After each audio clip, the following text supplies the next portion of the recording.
Hello and welcome to another episode of All Things Money. I'm your host Fatima Attarwala. My guest today is CEO Nishat Fatima. She is heading the new airline South Air, which will launch operations next month. Hi Nishat, welcome to the show. Thank you so much. Should I call you Nishat or should I call you Fatima? Given Fatima is my name, so it's really cool. Fatima is nice, I think. Fatima is nice, so we can call each other Fatima. Absolutely. That would be fun, right? So yeah. Yes, Fatima is good, I think. Let's go with it. So, you are launching an airline right now when jet fuel prices are sky high and demand is low. So, I mean, it's one of the most challenging environments to launch a new business, which is very hard to run in the first place. So, what's the vision here? South Air has its vision different from some other airlines which are operating at the moment in Pakistan. We are more focused on underserved areas and those secondary airports which are not getting operated at the moment from other airlines because they are connecting or they are more into they are more into commercial routes, you can say. So, but here the purpose is different. We are actually trying to target socio-economic routes and then the other routes of tourism which are going to be there. For us to develop Pakistan, to progress Pakistan, I think so. We need to develop all these secondary cities as well. Absolutely. Connectivity is important. So, how many planes do you have currently? We are having 2 airplanes at the moment. We are starting our operations with 2 and we are aiming to have a fleet of 4 by end of 2026, which we have lined up. So, what will be the initial routes that you offer within Pakistan? Within Pakistan, again, the project, this whole business is very interesting because we are operating on 13 airstrips at the moment. Usually, commercial airlines start with 4 or 5 routes, but we are going to operate on 13 airstrips of Pakistan of secondary airports. Let's talk about the Balochistan first. In Balochistan, we are having Gwadar, Turbat, Panjgur and Quetta. These 4 airstrips. I didn't even know Panjgur had an airport. I mean, yeah. Turbat had an airport. So, how much volume of traffic do these airports have? The volume is, of course, the footfall is going to be lesser than what market has in Karachi or Islamabad or Lahore, of course. That's how we have tried to complement this traffic with the type of the aircraft which we have selected, right? Okay. Taking A320 there is not sensible or economically viable for us, right? So we have taken smaller planes to cater the need of that one. अगर मेरे पास वहाँ पर packs load 50 का है, so I should not be taking aircraft of 180 seater or 170 seater, right? So we have actually taken ATRs turboprops 72, which is a 70 seater. So getting packs load of 50 or 60 passengers is something which is common there. So, how many flights or what would be your flight schedule like when you launch next month? We are starting with to make it more reliable or more stable operations. We are starting with 3 weekly flights and on each station. And there is weekly flight in 13 different airports. Exactly. So again, I mean, South Air is so new. We have PIA that has massive billions in losses. All the airlines have been struggling. And most of their function is Karachi, Lahore, Islamabad. You are starting a new airline at at airports that most people in Pakistan won't even know that existed. So again, you need really deep pockets to absorb those kind of losses. May I ask who owns South Air? South Air is actually a project of SOS Pakistan, SOS group of companies, and which is here in Pakistan serving since last 30 years. Wow. So they are into security business and then into cash management business, capital market, energy sector, manufacturing side. So they are into manufacturing of medical equipments and some security products as well. So yes, of course, that's there. But it's always about that how do you structure your project in financial terms, right? You must know that when do you need that flows, that cash flows into your project, what will be that phase and how you are going to cover up if your plan A is not working, what is going to be your plan B on it and all that. So it's all about financial management. Right. So if somebody wanted to start booking flights now, is there a website that we can go to or is it there on Sasta Ticket? Yeah, exactly. We are having these all like GSAs, OTAs, PSAs with us, and the website is also there. So you can go nowadays. Actually, of course, these you can't book the ticket, but you can of course check and you can see there's those routes which we are like opening with up. A very frequent problem with our airlines is that flight delay hoti hi hoti hai, you know. You just expect that the plane to be delayed. So is that a problem that you see going forward? Punctuality in airline is something which is very important, of course, Absolutely, because every single person who is traveling on like, especially corporate people, those who are traveling like frequently, they need something like commitment from the airline side that, okay, if I need to reach for the meeting at 9 o'clock, I should be there by 9 o'clock and my flight should not get delayed. So yes, punctuality is very important, of course, and in our case, of course, we are going to follow likewise the all like safety standards internationally which they are following. We will be following likewise.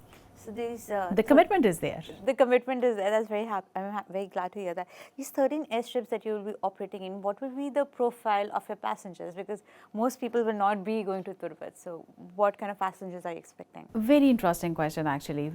It's not always like the locals, but it's. I was telling you about the socio-economic routes. These are socio-economic routes because a lot of like international projects are going over there. A lot of like foreign like investment is there. So they are having their own traffic. Likewise, there are security personnels. Likewise, banks are having 500 plus branches there in like Balochistan. So they are going there for audit, for their corporate meetings and all that to Balochistan, or Balochi people are coming to Karachi or Islamabad maybe or Lahore. So yes, there is traffic. There is traffic. It's not always like all the locals, but yes, other people, those who are trying to like develop that area. Right now, we are hoping there's going to be a lot of business tourism going back and forth. Do you think that with the availability of these routes and with the business tourism, the more domestic tourism, could that increase over time? Of course, that's going to be increased because of this availability. Yes, that is there. The plan is actually interesting because we are starting with this medium haul strips. We are also targeting some short hauls like Islamabad, Muzaffarabad. Likewise, we are trying to target Seven Sharif. That's also a short haul. So we have actually distributed this whole plan into short hauls, medium hauls and long hauls as well.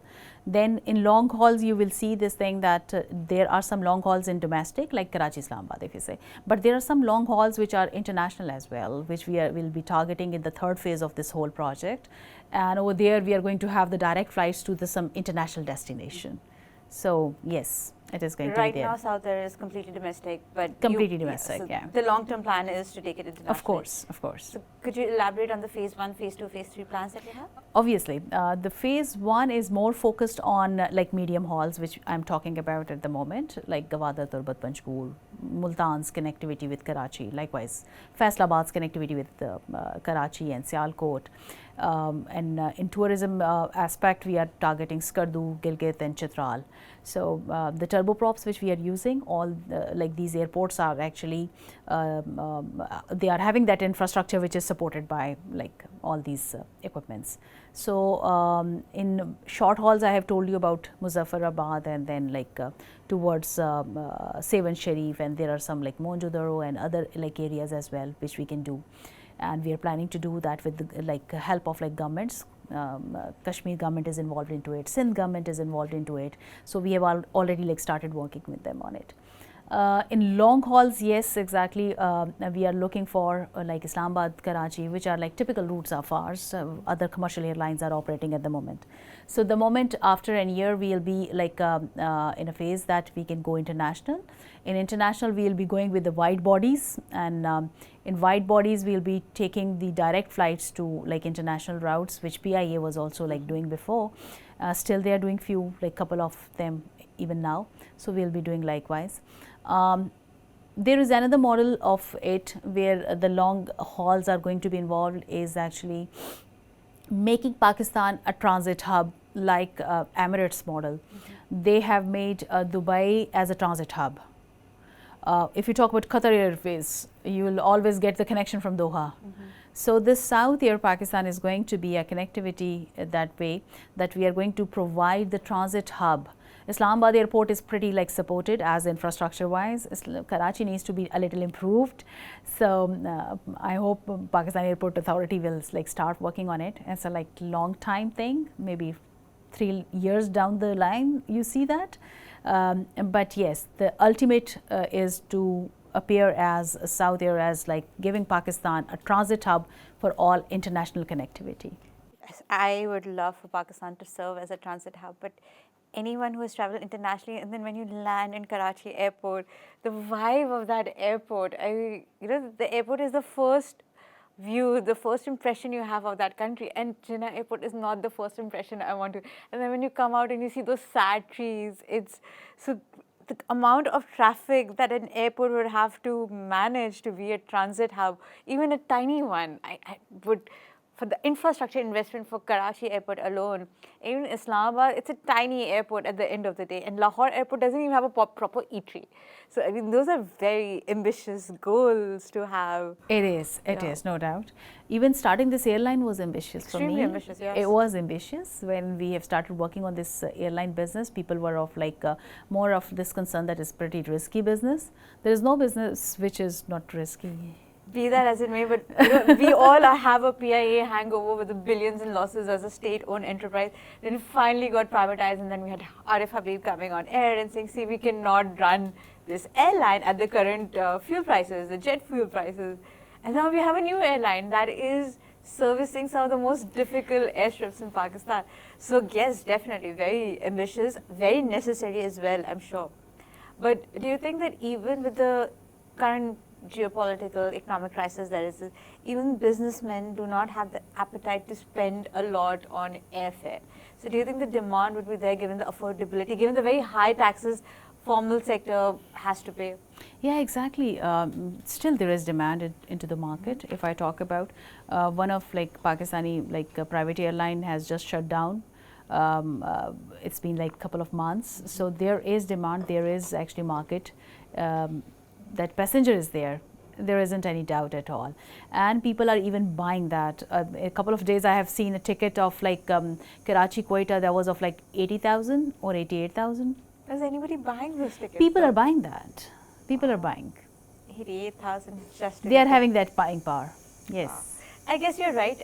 When we look at the numbers, we have this absolute abject poverty, 40%. Then we have the middle income group that's kind of sort of surviving. But the elite have a lot of buying power, and it is their business interests that would be served, I'm assuming, in these remote routes. So yes, they could theoretically, but again, how many people can one plane carry?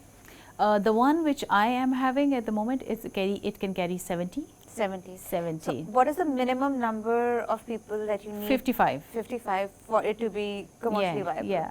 So in the first year, what number of passengers are you targeting? Sorry, do you have an idea that we are hoping at least this many passengers use South Air in the first year of operations? There is actually a lot of like hope from the market because we have done some surveys as well. We have like taken consent of our local PSAs, like those who are like our sales agent, that do you have traffic for this particular route which I'm talking about? If I'm talking about like let's say Karachi Faisalabad, do you see this thing? Yes, of course, because there are actually daily 2 flights, or one is of like I think PIA and the other like commercial airline which is there. So they are having like full packs, so they are on their routes. One of the best things about living in Lahore and Islamabad, when you have a long weekend, you just go to the northern areas. Yes. In Karachi, it's like, okay, first you have to go to Islamabad, and from Islamabad there you go. So if there are plans to connect Karachi to the northern areas, I think that would be such a big... In one go if you're going there, so of course. Like my daughter is so car sick, I'm so car sick, just like I would love to go to Skardu and Gilgit, but you know, after... and when you're past Mari and you go to Donga Gully and then the roads. They're amazing. Yeah, they are amazing in terms of view, but I cannot survive the nausea. So if there is a direct flight, I think there will be a lot of demand in Karachi for the northern areas. There is demand. People are having like that appetite as well to go for like to spend on tourism at the moment. People are having that thing. Yes, exactly. If you need to dip there in Islamabad, it's more like that getting a visa. You feel like, okay, fine, first I'll go to Islamabad and then from Islamabad to Skardu, staying there a night and then getting the next day flight. The commute of it is too long with the It's more like getting a visa first and then like making difficult, this. So it's not like that you are doing some flight from Karachi. Yeah. When did the first direct flight from Karachi to Skardu can take place? We are taking it in June. Oh, in June? Yeah, of course. I We need are to all look set up the to rates like then. start our operations now. So how much would that flight cost? It's going Roughly. to be 22,000. Okay, that's quite one way reasonable. 22,000. Yes. It's roughly around what would cost from Karachi to Islamabad Exactly. or Lahore. Exactly. It's just not going to add like a lot into it. And when you factor in fuel costs for a car, so if you're taking a road trip, 22,000 is not that bad. I mean, obviously, if it's the entire family going there, it becomes slightly pricey, but even then, it is like In the suitable. northern areas, you have how many airports? 3. Yeah, So that's Gilgit, Skardu and Chitral, Skardu. Gilgit, Skardu. So that, do you Yes. think that there is going to be a lot more domestic tourism in the northern areas for this? There is actually, and we are actually known for this thing, or the model which we have developed is like this, that we are serving like Balochistan and then from here KPK. So this connectivity is very important. And KPK is known for its tourism. On the other hand, Balochistan is known for its socio-economic things. So we have tried to like serve these areas where there is scope actually. Most of tourism in Pakistan is domestic. Somebody sitting in Karachi would love to go to Skardu, but nobody sitting in US is saying, you know what, I really want to visit Pakistan, it's so beautiful.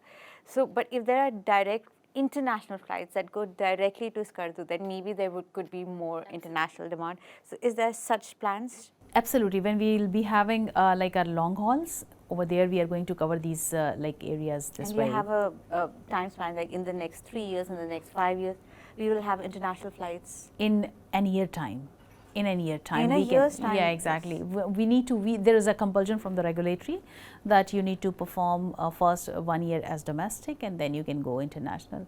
So after that we are having the plans, and likewise we are having some like commitments with the Maldives that we'll be taking their passenger here and they'll be taking our like people to like their places. So such like connectivity you'll see internationally as well. So Maldives has actually a big scope, yeah, of course, for tourism. Likewise, they are interested to like travel to Pakistan too. Wow. I mean, going to Maldives is like a dream, honeymoon kind of vacation. It's nice for to think that maybe they think the same way about us, or maybe they will think about that someday. So in the last budget, one of the tax hikes that came on in air travel. Now we have the budget around the corner. I don't know when we shoot that the budget would have already come. So do you have any hopes from the upcoming budget in terms of tax rebate, or do you have any fears that the taxes will increase on tickets? The aviation industry is interesting in terms of this thing that we need to pay all the amounts into foreign currency. But we are earning in PKR. Oh, so it's like the IPPs, and that is always very tricky. See, it's not only like tricky, it's always like very expensive too. So in terms of taxes, there are a lot of like duties which we are paying at the moment. Yes, there should be some rebate on it so that we can make like this business viable. Though you'll see that in other businesses, maybe there is a like a profit margin of like 5 to 6%, but in aviation it will be like lesser than 2% sometimes. So and even for that 2%, you need that volume. Yeah. And again, South Air is serving those airports that have the least amount of volume. Exactly. So for that reason, I think government should be more supportive, and regulatory even needs to be more supportive on those. Have you faced regulatory challenges? A lot of. Regulatory has been my like expertise in like previous projects. I still say, yeah, I tried a lot on this one as well. It took me a year, though it was not even maybe a project of like 3 months. If I really like the way I work on like the projects, I think it wasn't more than of 3 months. But availability of the resources, and then their response level, then there is red tapeism, and then acceptance of any female in aviation. Then I was wondering that there's so few female CEOs, and a female CEO in aviation, that it's very challenging. You must be the first female CEO in aviation. And the very first thing which comes to me is always like, are you from aviation? Do you have aviation experience? It doesn't matter. Yeah. If you're a businessman, you just need to have the right people on your like chessboard. That's it. It's And not a you question should a man know. has to answer, right? That you have experience in this field. So this is how it was challenging. Yes, facing them and like talking to them on that level, where you take your files to them and they just return it to you again and again, again and again. No, this time a comma is missing. After 6 months, they are coming up with a book and they are telling me, okay, fine, a comma is missing into it. So we are just like pushing back this case. So this was actually challenging part. This was actually challenging. This has been in the pipeline for about a year. Yeah. So a year back, Pakistan was in a very different economic position, right? The war had not happened. We were in the path of stability, and we were hoping that the FY27 budget, the FY28 budget would be pro-growth budget. So from that journey, during that journey, was there a pivot, a change to account for the changing geopolitics and the changing geoeconomics? Absolutely. There is a lot of change. When there was a like war thing which was happening and the fuel prices went up, we started actually working before that on fuel pricing, hedging and all that. So we started taking care of all the risk areas. So it was there when I actually run through those numbers again, which was part of my feasibility. There was actually a drastic change. I'm sure of course there was. And another interesting like thing which I would like, or maybe challenging as well, that no like foreign lessor is ready to give aircrafts to Pakistan due to our credibility into the market. We are having a lot of like other airlines which have kept those aircrafts of different lessors from the international market, and they couldn't pay them in time and all that. So people don't trust you. The trust issue is there. International trust is there. Though I was like successful in like couple of months to secure my aircrafts. Now they are here in Pakistan, standing here, depending upon the regulatory now when I can execute immediately my operations. But aircrafts are here in Pakistan, and internationally, yes, people don't trust you for the aircrafts. It's a challenging part. Once you are up and running, yes, then that is something else. Have you bought those aircrafts or have you leased them? Leased. Yeah, them. these are wet leased aircrafts. And you could get like a new champ can get into the market and just like can get the aircrafts on like dry lease, or they can't acquire it. Aircraft is not like on a smaller price. It's something of like very expensive thing. And how long is the lease? It's for 1 year. It's for 1 year. Both aircrafts are. Then I'm like lined up with 2 others, which are going to be for 4 years. Okay. So this is how we are like making up the birds. In your first year of operations, do you intend to have 4 aircraft? Yeah. Okay. By 2026. By end of this year, by end of this year, you should have 4 aircrafts that are operational across Pakistan. Yes, absolutely. And then by 2027, 2028, you're hoping that you have enough aircraft for international routes. Absolutely. So when you have international routes, you need landing space for airports. So has that plan been put into motion? Exactly. We have like given like tricks to all those things. We have like marked that as a D date. That from this D date we will be starting this particular process, because we will be at this stage we can have that like license of that airport as well, or maybe NOC. So we have lined it up that way. So which country would you start with once, inshallah, you have the international air license? The way I was talking about the transit hub, though it's like down the line 3 years now, we are looking into East Asian countries and the Central Asian countries to be connected via Pakistan, because they're like the way they are building up their countries now, the way they are developing, they need more like traffic among these, and the sort of trade they are having. Likewise, if you talk about the complete CPAC route, not only Pakistan but also like other countries which are involved into it, over there, yes, these countries are going to be connected by these routes. So I think one of the biggest changes of the war was a change in the status of UAE and the status of Dubai. Dubai was this unshakable location where everybody wanted to go. Now we have real estate money coming out of it. We have expats leaving it. We have foreigners leaving it. And now we want our local Karachi, Lahore, Islamabad, whatever, to be transit hubs. But then, anybody who's traveled internationally knows how long our processes are. So if you want to be an international transit, the level of streamlining, not even the infrastructure, just the training of the staff, of the officials, having all the windows open. It seems like a very tall order. a very, very ambitious target to have. It is. It is. I think. So, I mean, you must be in contact with the authorities, with the government, and Absolutely. everybody. So, this is a national level vision that we are talking about. Exactly. We have already spoken about it with the Pakistan Civil Aviation Authority, Pakistan Airport Authority, and then we are having some voices there in like the Senate as well. So we are taking it up likewise. That's why I didn't say that we can start it next year. It's 3 years time period, so that we can start building up our even NAP policy. Would be that hub. Yes, Islamabad. Because Islamabad I think has that, exactly. Yeah, it has that vibe, and at least when you come out, you see a beautiful, beautiful city, rather than, even if Karachi is the busiest airport, yes, it makes sense that it would be Islamabad. So at this stage, yes, saying this thing is something people say insane.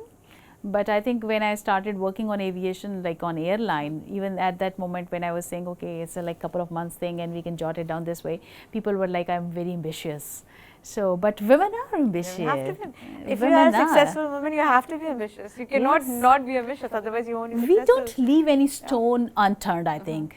We have a lot to prove, yes, absolutely. Yeah. So this is how committed you are, how consistent you are. Committedness, of course, important, but consistency is also something which is very important into it, that you should not give up. Keep trying on it, keep trying on it. Okay, the day will come when you will get the results ultimately. So yes, this airline was also likewise. People actually really, even at our own SOS group board, people of this view that we are like getting into something which is not realistically possible. But we have made it that way. I am talking about a lot of like airstrips which are not like they were not like functional, but we have requested Pakistan Airport Authority to make them functional for us. And even if they were not like able to do that, we have provided infrastructure by ourselves over there. Wow, so SOS as a group is really committed to this airline and this project. Absolutely, absolutely. So at the moment there are so many airstrips which I was talking about. They are not getting operated by Pakistan Airport Authority fully functional, but we are providing all those gadgets over there to make it functional, to make it like happen what we are trying to claim. So this cannot be a private sector alone initiative. Then yes, the government must be heavily involved, and this must be part of a federal national strategy for Pakistan's aviation sector to be developed. So, but dilemma is this, that our policies are actually made up that way कि कोई काम कर ना पाए. So the government itself is making things difficult for the government, or rather the powers that be. For the for the users actually. If end user is not comfortable, then that policy is having no meaning to it. Honestly, if it is not like giving them comfort, if it's not giving them like that way to get your things done. If it is more like a hurdle thing, then I think they need to revise those policies, and they need to change the mentality as well. Absolutely. Just getting an airline up and running and leasing the planes, the jet fuel, the staff, everything, that itself is such a prohibitively expensive endeavor. When you add in the fact that you are operating the least commercially viable airstrips that do not have the infrastructure, and that you have to have the additional investment to have those airstrips up and running. So how much support have you gotten from the government so far? Unfortunately, if you go to the government, they'll put you up into again a file system, right? So that file system might take you to like 6 months to 1 year time period. And for any like commercial business, 6 to 1 year is something that you're done with your job. See, we are just like breathing with money every single day. We are breathing with money every single day. It's not like that the private sector cannot survive without this thing. So going to them and taking up your things to them is something that you are into another hurdle then. It's better to like organize it, well manage it, or your financial management should be good enough that how you are going to tackle those risks. So I see, I mean, there are many challenges that you're facing, but on the less popular routes of those 13 airstrips, in that you have a demand challenge, and for Karachi, Lahore and Islamabad, you have a competition challenge. So in terms of competition, what is your strategy? In terms of demand, what is your strategy? So for example, if you have a route in that week, you do not have 10 people in that plane, so what do you do then? The thing is this, that these airstrips are having some like footfall. Do you have numbers as to how much footfall is already there? Yes, there? exactly. I was like going through Turbat. There was like Turbat, Oman has a very good sort of a connection. Turbat airport is actually having some international flights for Oman, and that's like more than I think 3 to 4 weekly. So it means people are coming to Turbat from different parts of Pakistan as well. Or Turbat people by themselves are also going there, so they are having enough money with them. So there is a labor actually you can see transit. Internationally it was higher, domestic it was lesser when PIA was operating there. But I have taken consent of my PSAs on it, the sales agent, and they are saying that there is a demand and they'll be giving us confirmed business from there. So after getting all this surveys done, we have made up this plan. So how many flights are you offering initially weekly to each of the more challenging? 3 flights per week. So to Turbat, to Gwadar. Yeah, exactly. Karachi Turbat, Islamabad Turbat, you can say likewise Multan Turbat. So all these are going to be we are going to be there in Turbat 3 times. So we can connect them with Pakistan wherever they will be need. And what are you said Turbat, you said Gwadar, you also mentioned Panchgur. So how many flights? 3 for each. 3 for each for all the 13 trips that you mentioned. Yeah, exactly. It's 3 flights per week. Per week. With a minimum, you should have at least, you expect at least 50 people per flight. Yeah, exactly. So that's a lot more domestic travel than I expected. So you'll see that this is going to be a very secure as well, because people there in Balochistan, they don't like to travel by road. It's not easier. So this opportunity is going to give a lot of boost into their economy as well. Given that the Record is there and the CPEC projects are there, so do you think this is tied to our international interests and international security areas as well? Yeah, exactly. It is tied up with that, and domestic security, of course, is going to be part of it. And internationally, yes, people are looking for such opportunities. Otherwise, they are if the project life is of 1 year, it gets into 3 years because of unavailability of this mode of transportation, the secure mode of transportation. So it is going to boom it more. It will help Gwadar to. Yeah, for sure. I mean, and Gwadar needs all the help it can get. Clearly, this project is, whether it's commercially viable is a wholly different. For a national perspective, it's very, very important so that we have this. So again, it comes as, does the SOS group have that kind of appetite? Because there are going to be massive losses. So does it have the appetite to make this a long-term project? Definitely here we will be seeking not immediately, of course, to make it viable. We are going to make it self-sustained quickly. We'll be on break-even quickly. How soon do you expect break-even? 6 months time. 6 months time we are looking for. We have planned it that way, that within 6 months we will be in that position. And but later on, of course, when we are talking about the big initiatives, here we will be involving government to take the lead, and we will be supporting them into it. Wow. So my last question would be, what is your long-term plan? So what is your 5-year plan, and where do you hope to see South Air in the next decade? So, for example, we are having this conversation is 2036. What do you hope to have accomplished by then? I see a fleet of 555. 555s. All across Pakistan or all across the world? All across the world. We see 555.